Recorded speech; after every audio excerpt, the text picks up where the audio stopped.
আসসালামু আলাইকুম। এই যে বাচ্চাগুলো দেখতে পারতেছেন, মাশাল্লাহ। এই বাচ্চাগুলোর বয়স আজকে 3 দিন। এই বাচ্চাগুলো ফুটছে হলো 5 তারিখে। আর আজকে যে ভিডিও করতেছি আজকে হলো 8 তারিখ। তাহলে 3 দিন হইলো বাচ্চাগুলোর বয়স, মাশাল্লাহ। আর এটা আমি দেখেন অটো বুডার দিয়া বোরিং করতেছি। অটো বুডারের অনেক সুবিধা, কারেন্ট বিল অনেক কম হইব। পরে বাচ্চাগুলো হিট ঠিকঠাক মতো থাকবো, কোনো সমস্যা নাই। দেখেন বাচ্চাগুলো মাশাল্লাহ কিরকম চঞ্চল।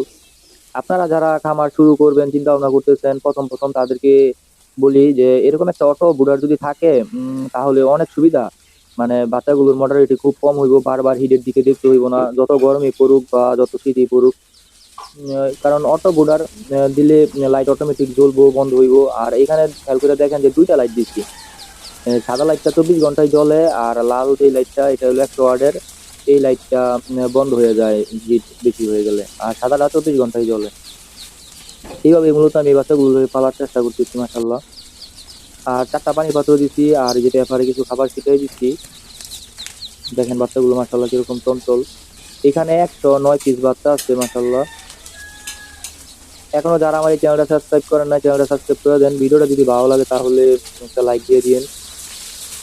আর এই বুড়াটা যদি আমি ডাইকা না দিই তাহলে হিট উঠবো না। যদি এরকম ভাবে ডাইকা রাখি আর কি, এরকম ভাবে ডাইকা রাখলে লাল লাইটটা অফ হয়। আর যদি ডাইকা না দিই তাহলে লাল লাইট কোনোভাবে অফ হইব না, কারণ হিট তো উঠবো না।